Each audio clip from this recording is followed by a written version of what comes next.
Hey everyone, my name is Joel. I'm the founder of Admissions Ally, and in this module, we're going to break down in a lot of detail a McMaster Health Sciences Supplementary Application 2020/2021, their question number 1A. That's question number 1A. We're calling it the virtues question. So in this module, we're really going to cover how best to answer the virtues question for you. I'm not going to read the question because I'm assuming that you've already read it yourself, but in essence, they list a bunch of these virtues. And what they're asking is, which one is the hardest for you to achieve balance in? Do you tend to a deficiency in that virtue or an excess because you're out of balance? And a second follow-up question that they have is, what strategy or strategies do you use or could you use to better achieve balance for yourself? I like to think of it visually. I'm a visual learner. So if you have a scale, if you just draw out a scale and put one of the virtues in the middle, just right here, too little would be you leaning on that side, too much could be leaning on that side, and just draw two blocks. Is one block small and then the other one big? The point of this question isn't, for instance, for this caring virtue, we're not saying that you lean fully on the too little side and you're totally indifferent and the scale is leaning like this. And we're not also saying that you have to choose paternalistic and the scale would lean this way. You don't, out of balance really doesn't have to mean one extreme or the other. Your scale might be just slightly out of balance rather than extreme, and that's something that you can identify in your answer. We like to think of this question as two questions in one. And we have like I and then two I's to identify both of these questions, or a logical structure to breaking those down. The first is, which is the hardest virtue for you to achieve balance in? Do you tend to a deficiency or an excess? So we've listed this in a logical tree structure. And then simply the tree components within each virtue is not enough or too much. This might be also a helpful visual way for you to break down the question so that it's a little bit easier for you to understand. What I would do is just print this page off and like focus on, and just you could color in some of the virtues that are really ones that you find out of balance, and then just simply color in, is it not enough or too much? You could do this for all the virtues and just see which one you would then like to go with. For the strategies, I would literally list out as many strategies as possible for you to solve or increase balance in each of these virtues.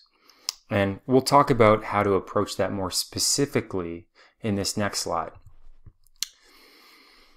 This is just a kind reminder about how we suggest STEM applicants, or science, technology, engineering, and then math applicants, to write their admissions essays. We suggest this communication approach called the answer first communication approach, and we have an entire module on this in the skills section of this bootcamp, and I highly recommend you take that module. It's not that long, and you'll learn a lot about how best to communicate these types of essays so that it comes across really powerfully and effective for STEM admissions reviewers. We want you to answer the question directly up front, and you can also, before you even start to write, break this down as a logical structure for you to find an answer to this question, or structure your essay and outline by having these reasons beneath it and then supporting arguments for each reason. And I'll show you how this looks. So if you can keep a visual, if you can keep this in your mind, this visual structure of two questions in one, when I go zip forward to our essay template, you see this first part of the question and the second part of the question. And we're utilizing this answer first communication structure for each of these component parts of the question. Answer, concise reasons, supporting argument. Just like this. Answer, reasons, supporting argument. So for the answer of the first question, and that first question is, which is the hardest for you to achieve balance in? Is deficient or excess? we want you to state the answer very clearly within the first sentence, identifying the virtue you find hardest to achieve balance in, and then simply listing, is it deficient or in excess? And that's just one sentence, about 100 characters. Then we want you to go into concise reasons. So 1 to 2 supporting reasons for you believing why virtue X is hard for you to achieve balance, and some sort of rationale as to why you're in excess or deficiency. Then supporting arguments. We want you to identify personal examples, life experiences. This is where you can draw on your extracurriculars. Yes, extracurriculars are able to be incorporated into these essays. That's why we work with our students for such a long period of time to build their life experiences, increase their extracurricular involvement in some way, because you should talk about these things in your McMaster essays. This is where you should be devoting the most amount of characters for this first part of the question. So strengthen your case for supporting your reasons and your answer. This will make a lot more sense when I go through an example later on in this module, but here I just want to break down the logical structure of how we suggest this essay to be responded to.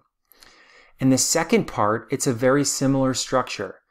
In the first sentence, state the strategy that you've identified that will help you achieve a better balance within that virtue.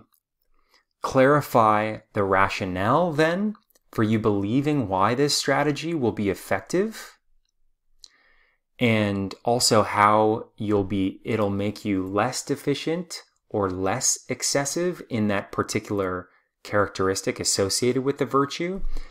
And then this is the most important bit of this essay, and that's why we're allocating a good number of characters to it. We want you to wrap up the response by concluding your commitment to executing the strategy.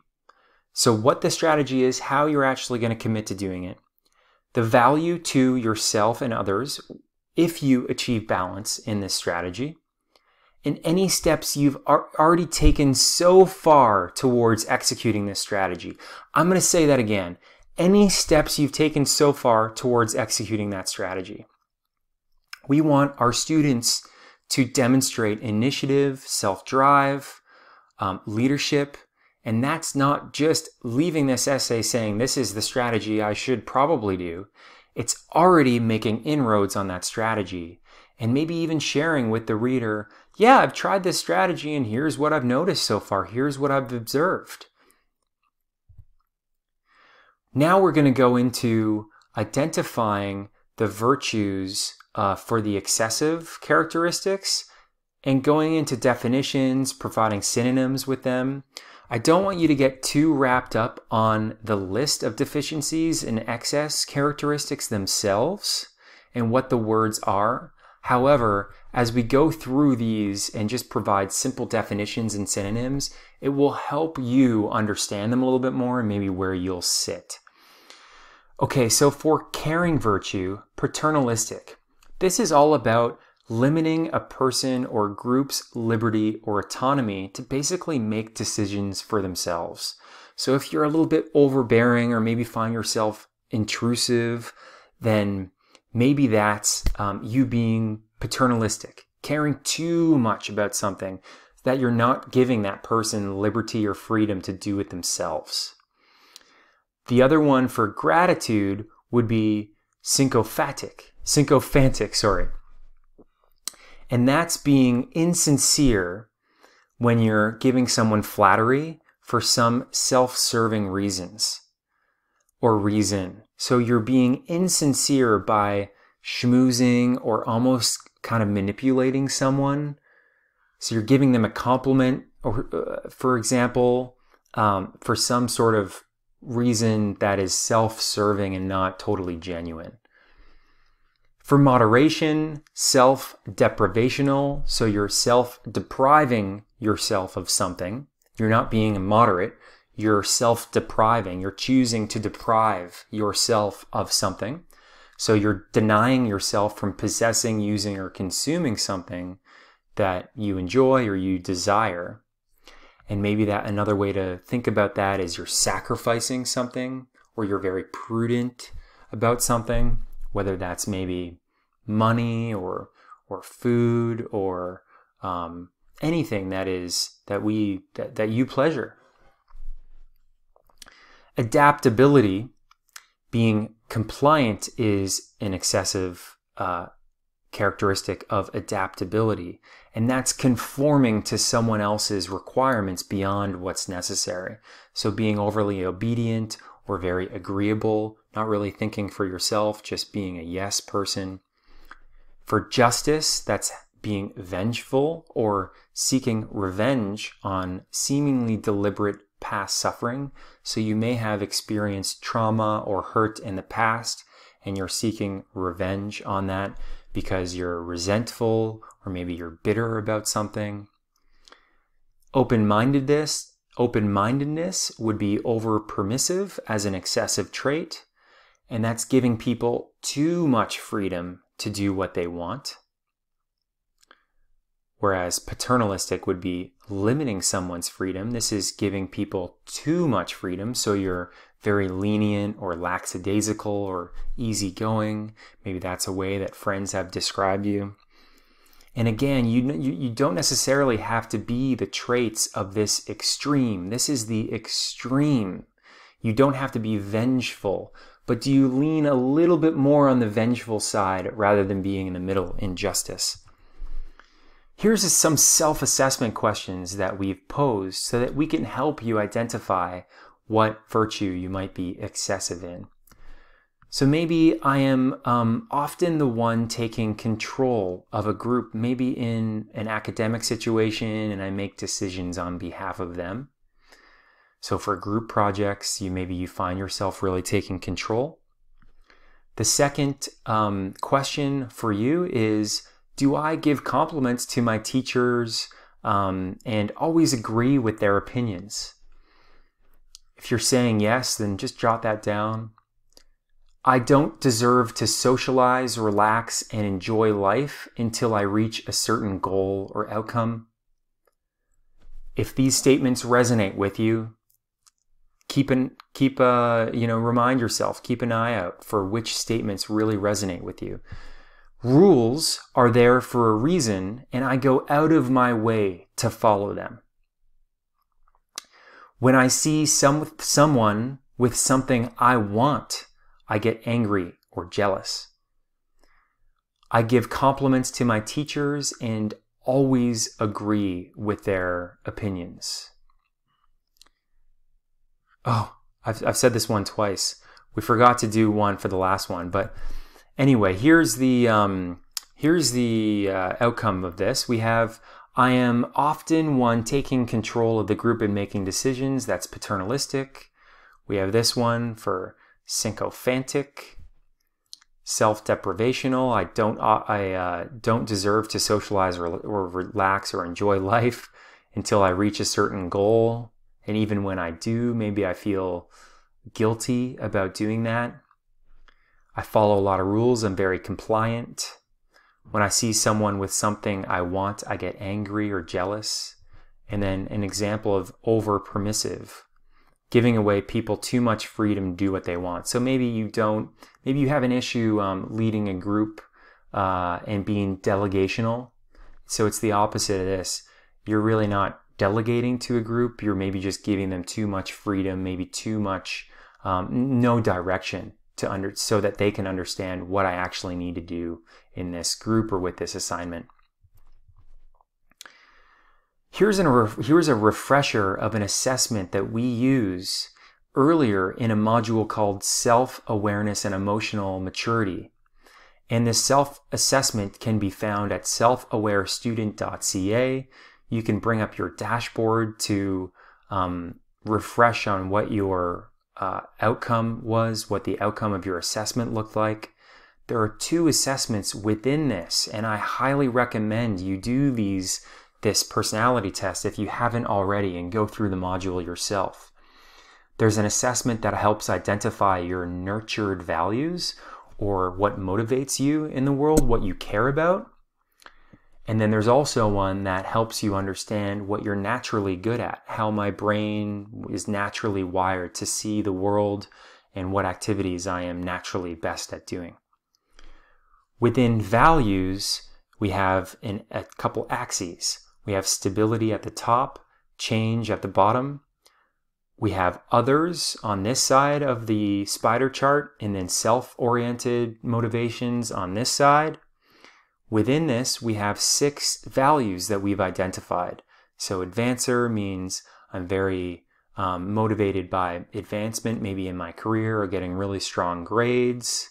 On the opposite side of the spectrum, if I am an impactor, I care a lot about contributing to others and helping them change and grow and develop into gaining their, reaching a goal that made me care about a lot. I'm an impactor, as you might be able to tell. So what are you? Just remind yourself, bring up your assessment. Now these spider charts overlap each other, and it's similar sounding skills on this side, but just phrased in a different way. Values are what I care about, what I'm motivated by. Skills are what I'm able to do really well. And we're a mix of both. So we're either a mix of values, we have a unique mix of values, and we have a unique mix of skills. No one has nothing of a particular skill. No one has nothing of a particular value. We're just a mix, and our mix is typically fairly unique. So with skills, on one side, we're very practical, and practical people sometimes often value stability. Imaginable people is where I'm good at thinking about imagination, about creative ideas, or at some point in the future, and that means I'm typically good at strategic thinking, maybe even to a certain extent influencing people. So that's the axis on that side, and then we also have logical activities on one side, so I'm good at executing tasks or solving problems, and on the other side is more oriented around social activities that are people-oriented. So I'm good at maybe collaborating with others or influencing other people. So that's just a really quick refresher about this assessment, because it's going to help you identify maybe some of the virtues that you're out of balance in. And here's what we've done. Now, this isn't a scientific way of identifying your virtues, but maybe some helpful thought starters about what virtues you might be excessive in based on our personality assessment. So as you can see, paternalistic tend to have skills that are either on one side of the spectrum here, focused on this one, which is collaborating. So I'm very I feel a lot for other people, and I collaborate with them. So I'm very people oriented, and therefore I give a lot to them. Or on the opposite side, it's very leaning towards the left hand side, towards self-orientation. Values would be somewhere in the middle. For sycophantic, we'd see values very much opposite. So we'd see high advancers, and then we'd also see people who are high impactors. So if you're a high advancer and a high impactor as your values, then you might be sycophantic. And with a skill, we tend to see people who are high influencing individuals as sycophantic, or at least tending to that side. Self-deprivational, so I deprive myself of things. We tend to see people who are high executing individuals, so the skill is up here. And in terms of values, we tend to see people who are high growers and then also high advancers. For compliant people, we tend to see individuals who have values that are very open-minded.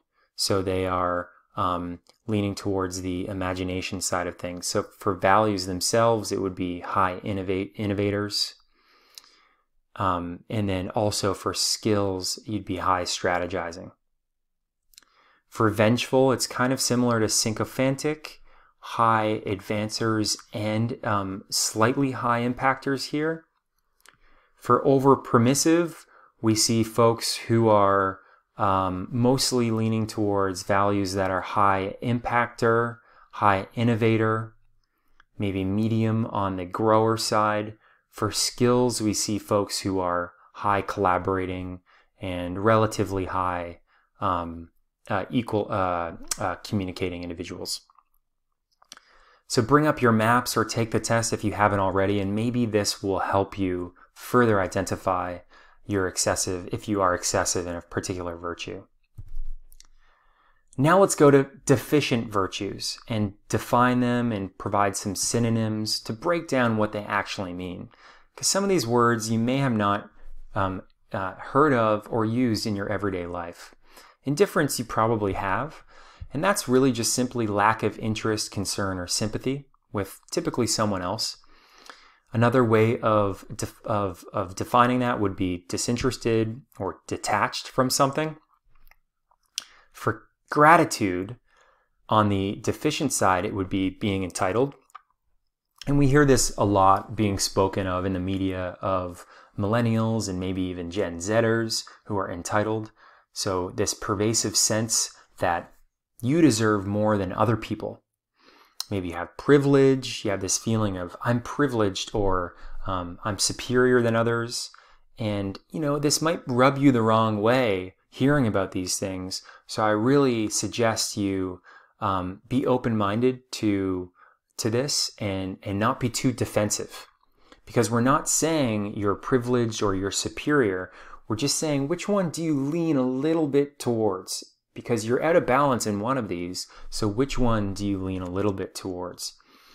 For moderation, self-indulgence, so what does that mean? Unrestrained gratification of one's own desires or whims. And I'm assuming a lot of people probably relate to this one, particularly with social media. I believe pleasure-seeking, overkill, that dopamine addiction a lot of people have to social media, getting likes, followers. That's a really pervasive thing in our society. And I'm assuming a lot of students are going to approach this question with that angle. So I would highly recommend you don't do that in order for you to have some sort of more unique and creative response. For adaptability, you might be too rigid, and that's unable or simply unopen to change. Maybe you're inflexible or stubborn. With justice, you might be apathetic. That's very similar to indifference, and that's really lack of interest, emotion, or concern. Pretty much the same thing. They're synonyms themselves. So just being aloof, maybe not emotional about a lot of stuff, so you're a little bit emotionless about a lot of things. Cool, calm, and collective. For open-mindedness, the deficient virtue would be intolerant, and that's unwillingness to accept views, beliefs, or behavior that differ from one's own. And that might be being a little bit biased or maybe closed-minded to particular things that you might not be comfortable with. Here's a self-assessment for these excessive virtues. So the ones that we've identified are, I'm going to go through these and I want you to feel which ones you resonate with the most, okay? So the first one is, there's not a whole lot I truly care about and would fight for in this world. I believe I am special and will be a success.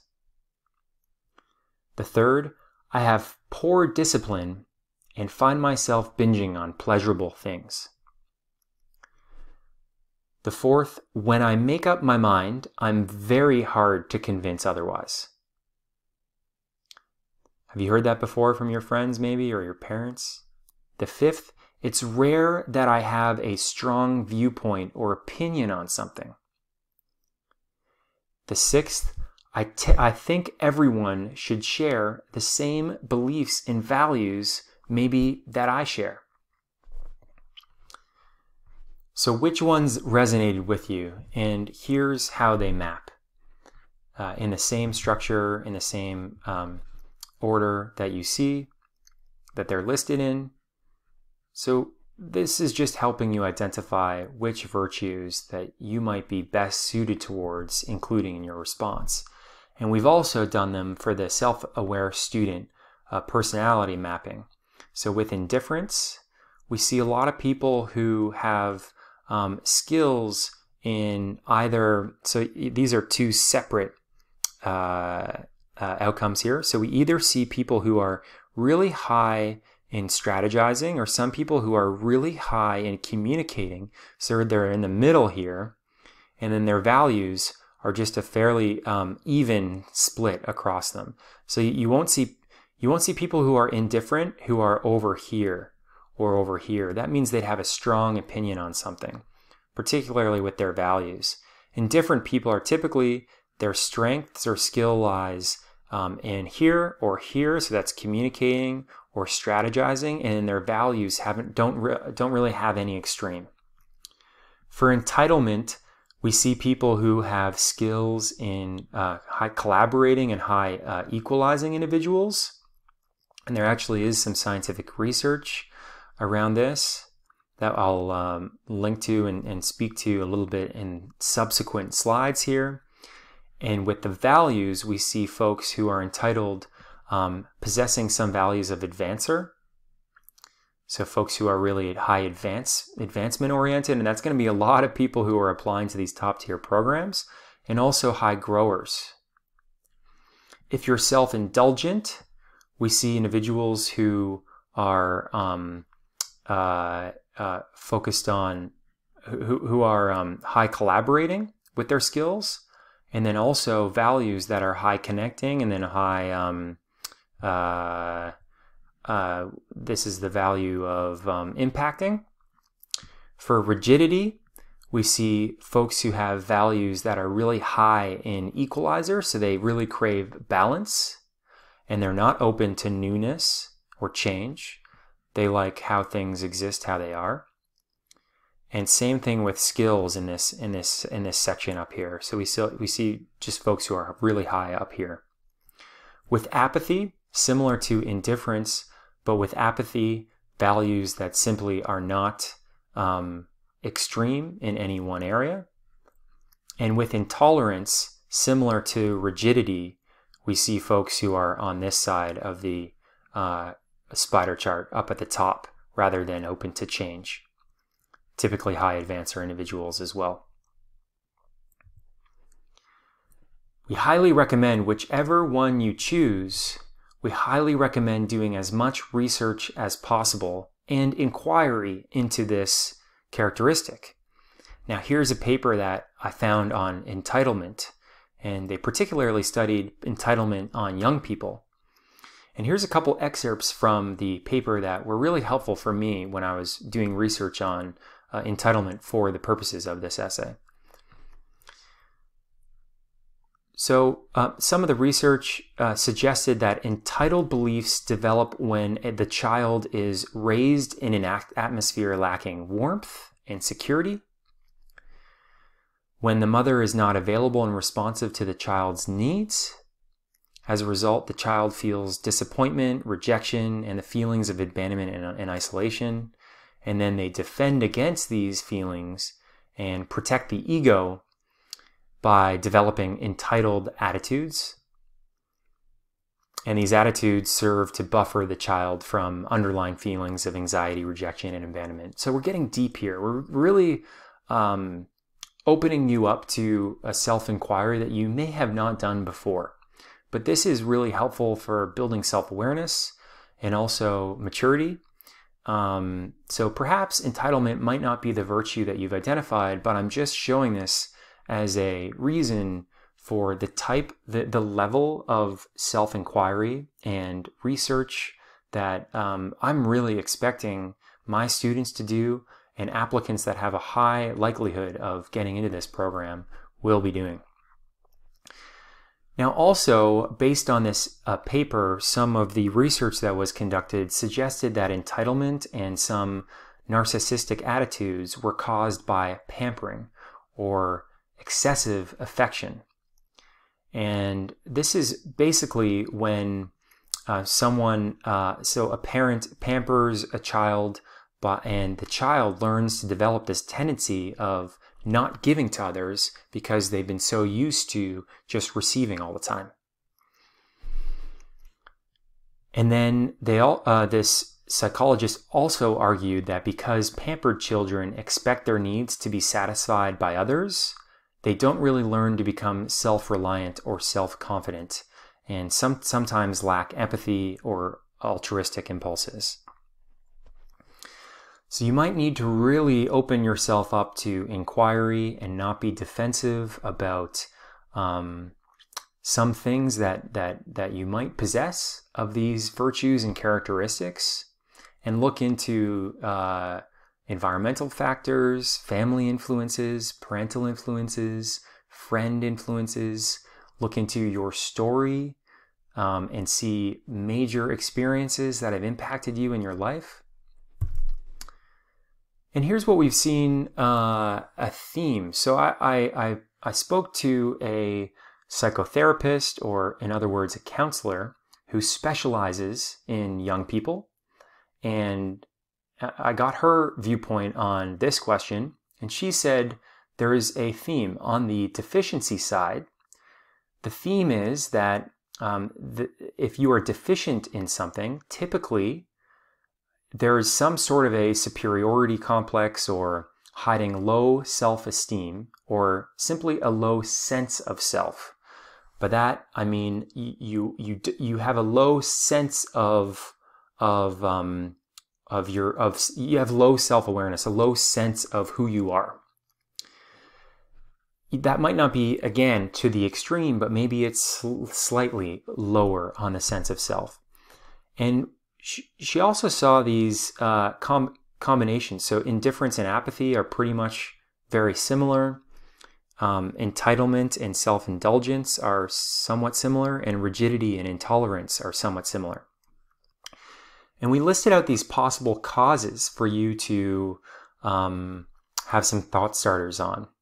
So for indifference and apathy, a possible cause could be you are indifferent and apathetic to things because it's a means of protecting yourself, or it's a means for you to not get involved in conflict.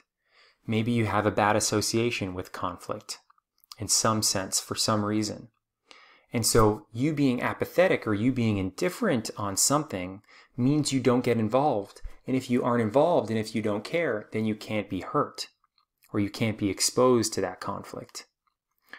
Or indifference and apathy is simply maybe low self-awareness or low conviction on something. For example, I don't know what I care about, or I don't know what will happen in the future. So I'm just very indifferent and apathetic to whatever happens. And maybe I have low self-awareness, so I don't have a view or opinion on a particular topic in the news, or maybe something that my teacher brought up. I don't have an opinion. Maybe because I have a low self-awareness of what my opinion is, what my values are, what my point of view is. For entitlement, a possible cause could be, as we mentioned over here, being raised in an atmosphere lacking warmth and affection, or alternatively, having excessive pampering.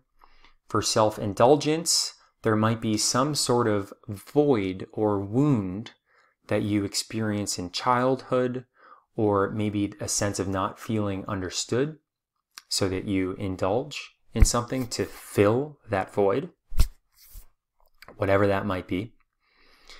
For rigidity and intolerance, it's simply an insecurity, and that insecurity requires you to need more control in your external environment.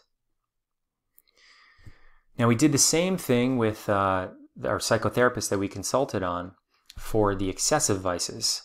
She saw a similar theme, but on the opposite side. But instead of a low sense of self, instead for excessive vices,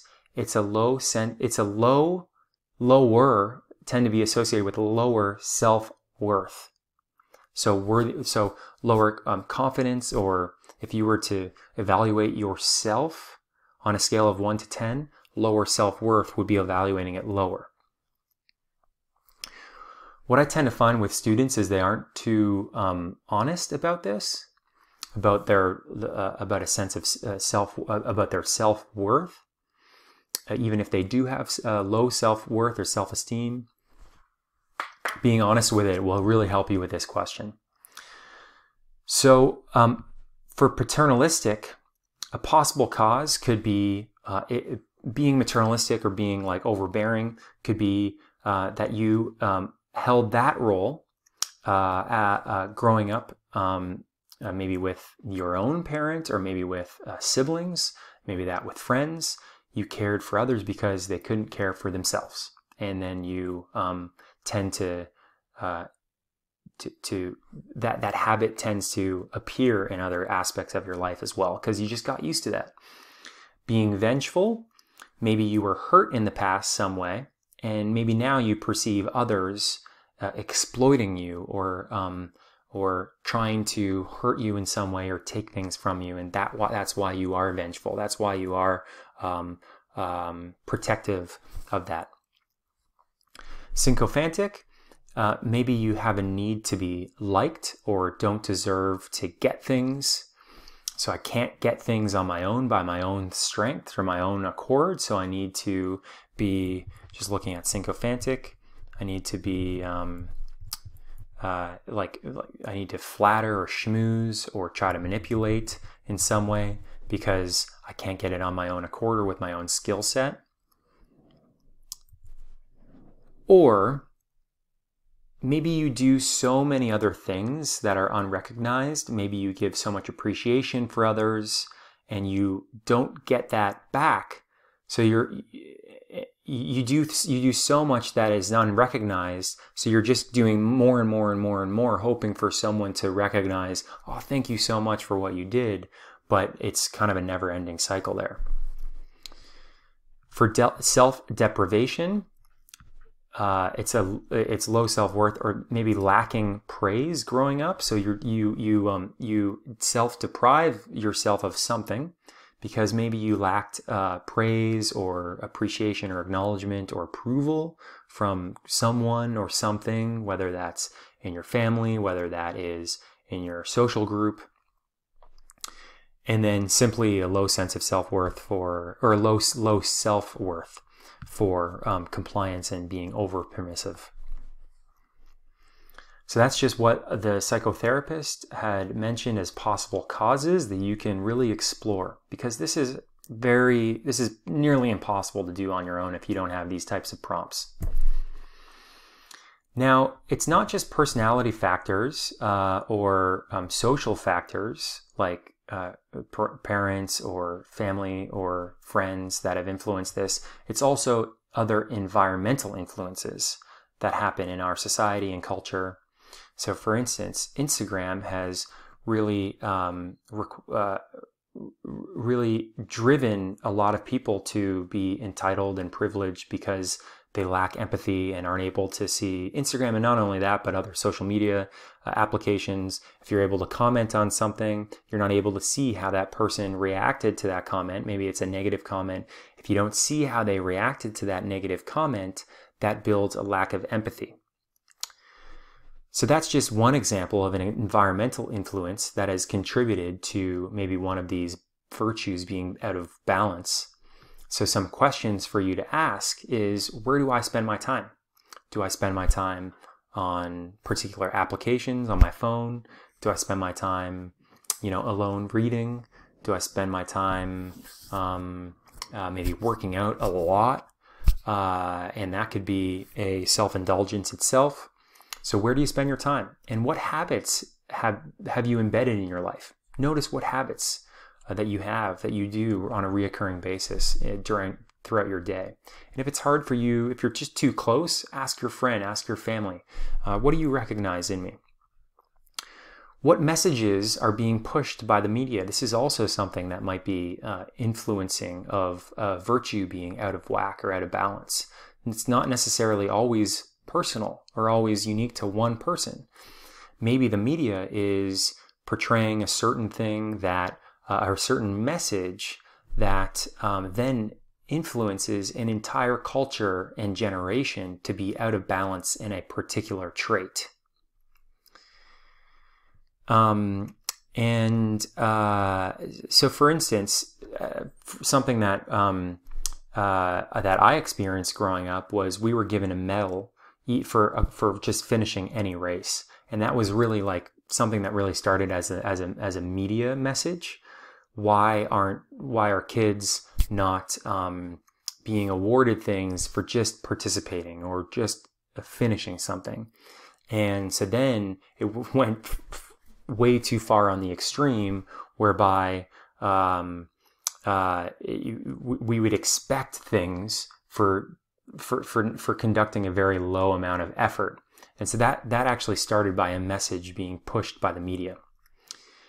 So the question asked with all of this is, what's influencing you in your life, and how has that maybe impacted some of the virtues that you may feel as though are out of balance? It's not always necessarily some very deep possible cause in your family or your childhood or something like that. It might be just simply an external environmental factor. Now, the second part of this essay template framework is answering this second question about the strategy. Now, we simply recommend you to use the 5 whys analysis to find a strategy. The hardest part in this essay is just simply answering this question and answering it uniquely and authentically. Once you do that, finding a strategy is fairly easy. So if you're for instance, if one of your issues is, this is just an example of the 5 whys analysis and not an example of the answer to this question, but just an example. If your problem is, I got caught speeding, maybe you're not obedient, so the opposite of obedience. I got caught speeding. Why? Because I was late for work. Ask why again. Why? Because I got up late. Why? Because my alarm clock didn't work. Why? My batteries were flat. Why? Well, I forgot to replace them. And then you have a strategy, or what's known as here as a countermeasure of getting an alarm clock that plugs into the mains or even replaces the batteries at set intervals before they run out. This might be hard to relate to because everyone's just using phones these days for alarm clocks. But the point is here, whatever issue that you have identified, simply ask why 5 times, and you'll come up with a strategy and countermeasure. As I noted, I want you to actually explicitly state the strategy and what you've done already so far in implementing that strategy. Now we're just going to go through very quickly an essay example layout. This isn't a full example. Those examples are going to be provided in the description below, but this is just a very brief bullet point first iteration that I always suggest students to do. Don't start writing in perfect prose and choosing the best words. Just get stuff on the page, writing bullet points, use the essay layout structure that we suggest, and then just put bullet points in each section. So for the first subsection of this essay, when answering that first question, I just want you to have one simple sentence, and that sentence would be something as explicit as the virtue I'm finding hardest to achieve balance in is caring, and as I currently lean in a deficiency towards indifference. The concise reasons, I am an indifferent person, or I am indifferent because it's a protective and safety mechanism. And the more I invest and care about something, the more I stand to be let down if something doesn't go the way that I desire. For supporting arguments, for example, I've been planning our grad events for over a year before COVID-19 shut down travel and large gatherings. My team and I invested hundreds of hours into planning and even my own money into securing deposits. The uncertainty of our world today has made me less convicted in caring about things, because there's so much out of my control, and these things can be taken away like that. And I found this belief translating into other areas of my life more recently, such as my friendships. I'm not investing as much into my friendships maybe because who knows, maybe John's just going to move away in the next year or so. Or when we all go to university, maybe our friendship's just going to not last. So this is an example of how to answer that first part. Continuing on to the second part of this question, where we talk about the strategy. You want to provide the answer first. So the strategy I will use to restore balance isn't to avoid perfectionistic behaviors. Is to avoid perfectionistic behaviors without other people's skin in the game. So that should say is to avoid perfectionism without other people's skin in the game. So I'm not going to be perfectionistic unless I have other people who have skin in the game, who have investment in my effort into being perfectionistic. Concise reasons. When there's more skin in the game, or many other people who are invested in something, not just me, risk and therefore downside are collectively distributed. So are collectively distributed. I'm not holding all the risk. It's the risk is being held by all people if things go wrong. However, if I invest everything into something that other people are gaining benefit from, they have everything to gain and nothing to lose if they don't have any skin in the game.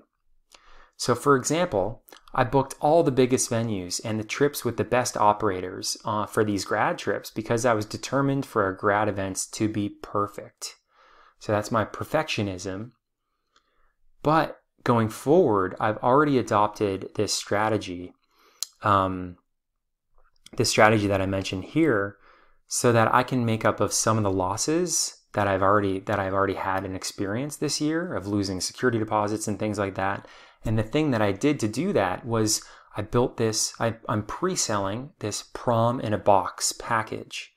And this prom in a box package basically allows small clusters of friends or friend groups to host their own proms this year, and maybe small groups, with everything they need for this package, this prom in the box package, for them to do it themselves. So this allows us to execute great events as a prom committee, but our committee isn't taking any further skin in the game and disproportionate risk. The risk is going to be minimized, but the upside is going to be still maximized. Great, everyone has great times and great experiences, but there's very little downside that is just focused on me. And if you want to read further about this, you can refer to a book called White Swans, or I believe the professor's name is Nassim Taleb. He also wrote a book called Anti-Fragile. And I always like to suggest books or additional reading so that you can build your awareness and deepen your thinking for these essays. Remember to utilize the checklist that we referred to in the overview module. And this is where you can self-evaluate the quality of your response. So you can ask these questions and see what your possible marks are. And we can also do that for you if you have an essential package, or if you're working with us as a premium client. We can help you brainstorm. We can help you really deepen your self-awareness, because it's a very hard thing to do on your own. If you're not utilizing some sort of a service like ours, or some sort of a helpful person to bounce ideas off of, or a sounding board, highly recommend you do so with a friend, a parent, someone at school, because it's going to be very difficult for you to gain any deep awareness of this on your own. So as I mentioned, if you want more support, you can utilize our essential package, and that's email support and essay coaching with one of our coaches one-on-one, or our premium package, which is full admission support, so comprehensive unlimited support, whereas the essential package is only limited to a few hours. And so that's it. Hopefully that was beneficial. We're going to be publishing more modules on the other essay options and all the essay number 3 for the McMaster Health Sciences supplementary application. Let us know your thoughts, and you can always book premium package or buy the essential package, or just follow us on Instagram and keep in touch with some of the free content that we publish in the future. Thank you so much, everyone. Thank you for the support, and take care.